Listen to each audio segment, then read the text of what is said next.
এদিকে দ্বিতীয় বাংলাদেশি বংশোদ্ভূত হিসেবে যুক্তরাজ্যের নতুন সরকারের দায়িত্ব পেলেন ব্রিটিশ এমপি রুশনারা আলী। তিনি গৃহায়ন, কমিউনিটি ও স্থানীয় সরকার মন্ত্রণালয়ের পার্লামেন্টারি আন্ডার সেক্রেটারি হয়েছেন।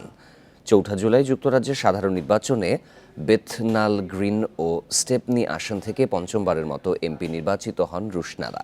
এখন জন্ম সনদ দিয়ে খোলো বিকাশ স্টুডেন্ট অ্যাকাউন্ট। নিজের বিকাশ নিজে কর।